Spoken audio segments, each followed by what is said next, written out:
Like I never saw you act like there was nothing about the game that you already knew. Like oh my goodness. Do you understand what I'm saying? Yes, I know exactly what you're saying. I promise you it's right here. So I promise you. We're vibing, folks. This is it. And it actually is a quote that you said in your Netflix special. If you're not in the arena getting your ass kicked, I'm not interested in your opinion about my work. And then the whole thing, I want to get your thoughts on basically talking clowns in media who aren't in the arena, what fallout that has, how does that shape the narrative, but also the number one thing that bothers me with coverage, right? If people are talking about it, and it's kind of what you're alluding to, is I can criticize someone I see based on a tactical adjustment I think they should be making, based on work I don't think they're putting in. But the one thing I would love to see is whether it's sports commentary or one of the 17 shows on ESPN that they run where it's just two people arguing, mostly just about the Cowboys, which they run in a loop for 12 hours a day, it drives me nuts when people have their criticisms, haven't been in the arena, but then also pretend like it's easy. Oh God, that's my number one thing. Can we agree on that? Like, yeah, I don't even care what you're talking. Like, oh yeah, oh man. So like, I work with on our show. I work with John Wertheim, who's a 60 Minutes journalist, started in tennis, and very knowledgeable about the game. But one of the things I like about John is that he can have an opinion, say that, oh, this person's had a bad run of form, they're struggling with this, but it's never flippant, it's never dismissive. It's normally followed with a question of like, how do you go through the process of improving that specific thing? But like the flip, that guy stinks, he can't make a bet. I'm like, but you don't know if it's easy or not. There's been no connectivity. Like I can't imagine walking into any of your jobs and telling you how easy it is while knowing nothing about it. I can't imagine it.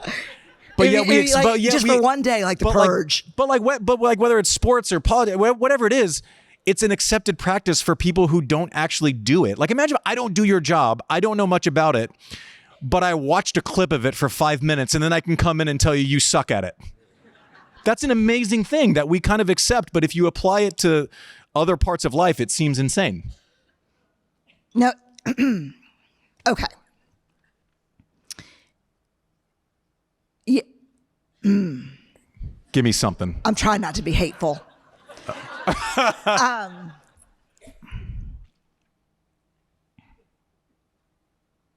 It's not going to work. You gave it a chance. You took a beat. I did. They're not students of the game. They're students of their own voice. They're students of their own popularity. And we've got algorithms in social media that are set to, it's the worst of us as people. But everything you're saying is thematically aligned, Andy, in a way that is so important that I hope that you see too, which is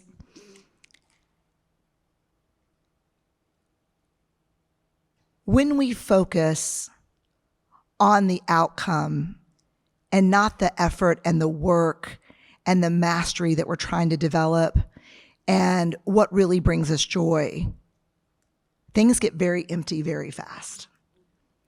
When the commentators focus on the outcome and not the mastery and not the skills. I mean, anyone who has coached an athlete for more than 30 minutes will tell you if someone's got the yips on their serve or someone is missing the ball in water polo or doing, the first thing they're going to say is you're going back to basic skills. Stop thinking about the game. Start thinking about your footwork. Start thinking about where your grip is. Start thinking about ball, and the same is true in our jobs. Unfortunately, I study leadership, and leaders are the only people that have to perform at very high levels that have no real coaching.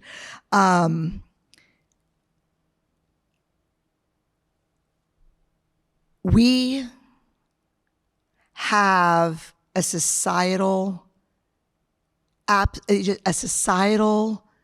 we're having a crash out around hard work and discomfort. Say more. It's like Say what you just said again. we're having like a collective crash out around hard work and mastery and skill development. We want things to be easy, fast, free. We don't want to hear the commentator talk about that micro skill. I mean, do you think? Well, then our podcast is going under, Mike. I'll tell you that much right now. We're screwed.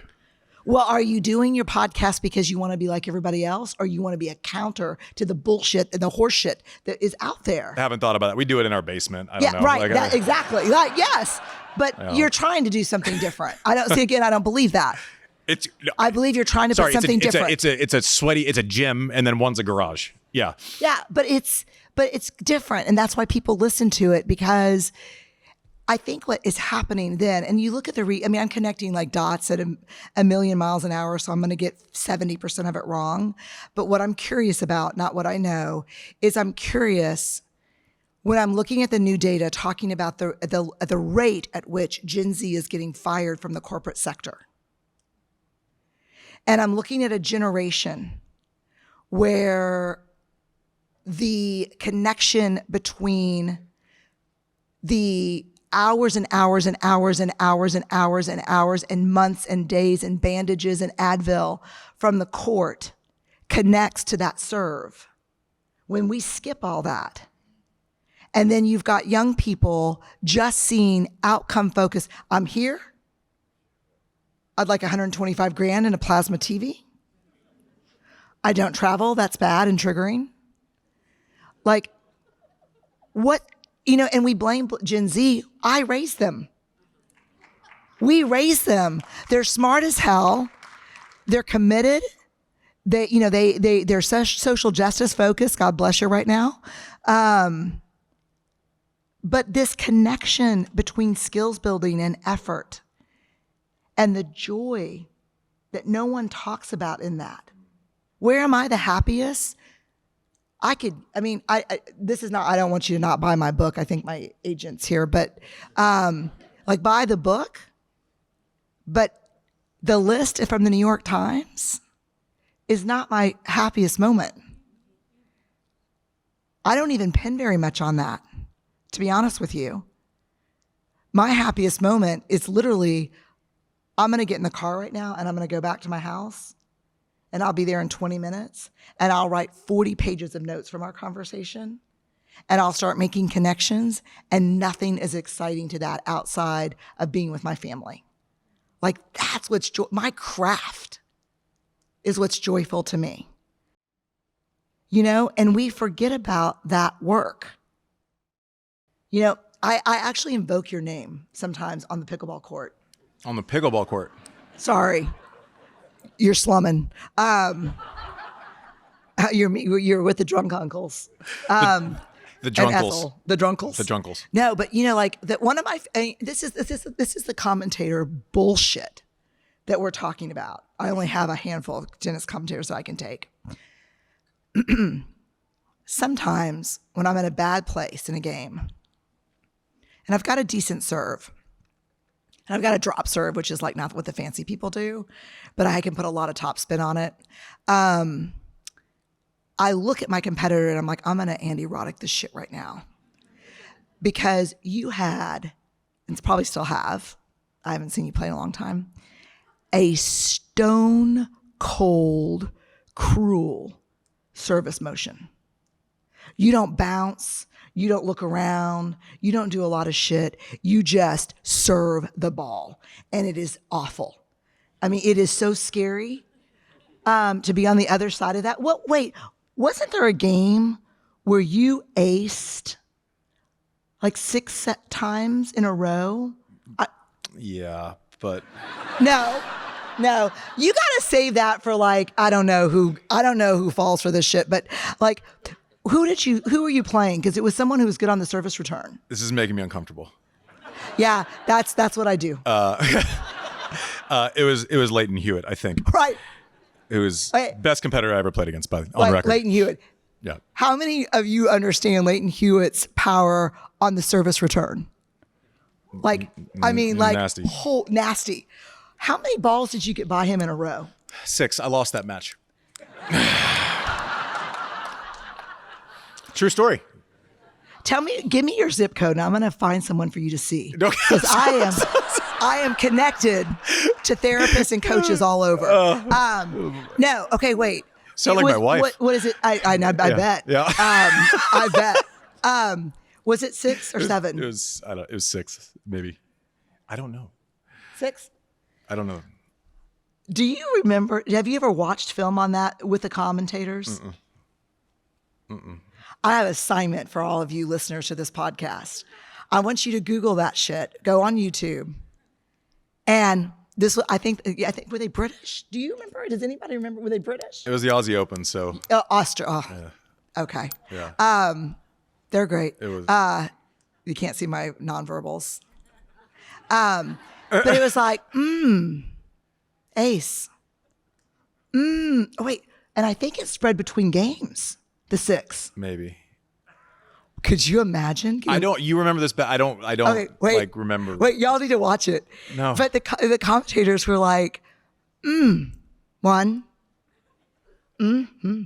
2, 3. Yeah. And then that was as high as they could count. So it was literally, there was nothing. There was no connection between what we were watching, which I think may have been tennis history. I know you're uncomfortable. I can tell in your body language. Yeah. Like shake it loose, like whatever, Yeah. Go back to the baseline. Think about your grip. But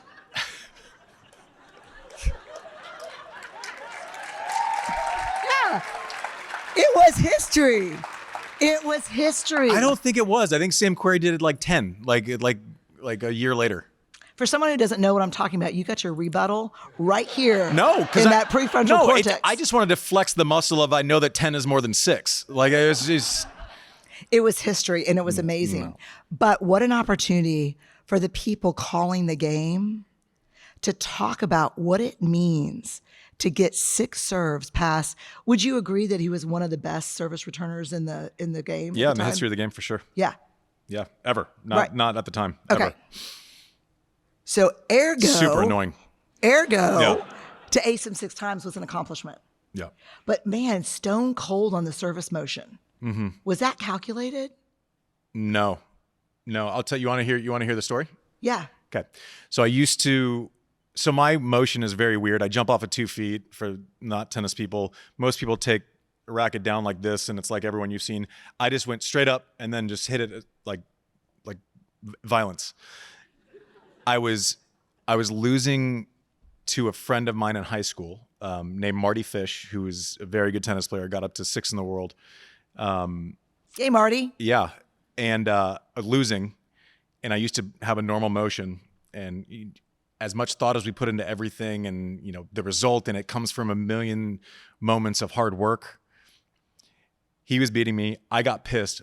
Walked up, hit the serve as hard as I could. That way, did it again. It went in, did it again, and that was that. It was blind luck. That became your motion? That was it. Never served a different way. Fueled by nothing but rage. Rage. Let's go. So LFG, I love it. That's a true story, though. True story, Emotion is the main character in that story. Yeah, it was. But that's so not surprising that it looks mean because it was born out of a place that was full of rage. How explain to me the flat hand I don't know what that means. in your service motion? So I've told producer Mike this a million times. If you told me I had to teach someone technique about anything, my thing was all about like feeling and simplicity. Can you repeat it? Can you repeat it 100 times in a row? I don't really care how it looks. Actually, we interviewed Rafa 2 days ago, who's so cool. Sharing the week on Served with you. I hope you don't mind. That episode's out tomorrow, and this will run. If I have to share a week. But I actually think we kind of almost coach weird things out of players. So like Johnny Mack, if you would have tried to teach him how to volley normally, I don't know that he would have been Johnny Mack. Rafa, someone had the restraint to not try to perfect his swing when he's like, it looks like a lasso over his head. It's nuts, yeah. It's the single most intimidating shot I've ever seen. Like, it just jumps, he changed everything. But I do think 97% of coaches would have automatically said, that doesn't look normal. We should probably change it, because in the future that's not going to work because we haven't seen it before. I honestly think that. I think it's just, if you're set, if you can repeat it, let it rip, Tater Chip. I think I think there's an overanalyzation based on what we've seen before, and now every football coach wants someone to throw like Patrick Mahomes, or every player, and that's just not the way that it works. I have to say that there's such a self lesson and a parenting lesson here. Tell me more. No, I think we coach. I think we parent out of the things. Like, we admire people who have, like, I admire your service motion, but yet when we're at, when someone's coming up, we want to make sure this is why comparison is the thief of joy. Comparison is a very weird construct, because it basically says, be like everybody else, but better.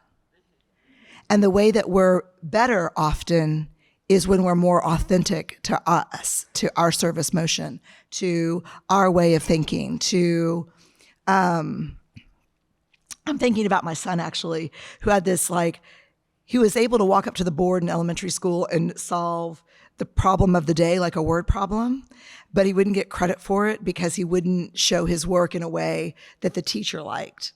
And then the teacher was like, you need to teach him to do math differently. I was like, fuck you, man. Who's solving the problem of the day, sis? You're the problem of the day. And so that was my defensiveness. And I was like, tell me more, because I love this teacher. And I am like pro teacher and anti-parent attacking teachers. So I got into my best self mode, and I was like, I'm having a reaction to this a little bit. She goes, I get it, but it'll be a problem. What about if we let him solve it his way and then just show him how other people do it, so he'll know if he's asked? Because whether we like it or not, he's in a K-8 system that's going to, And I was like, as long as it doesn't break his math spirit, then we can do it. So I think there's an important lesson there that I didn't see your rage against what's his friend? Your friend's name that you were playing? Marty Fish. Marty Fish. Yeah. I didn't see your rage against Marty Fish when you developed it, but what I see when you do it is complete conviction. Yeah, that was the only shot where that existed. But I saw it. Yeah, well. And I loved it. And so usually I'm bouncing and thinking and doing other stuff, and I'm like, they're getting a stone cold Andy Roddick. Wow! You're not even gonna be ready. You're still be tying your shoe, and that shit's coming. Because it's pickleball, and we got to go dirty.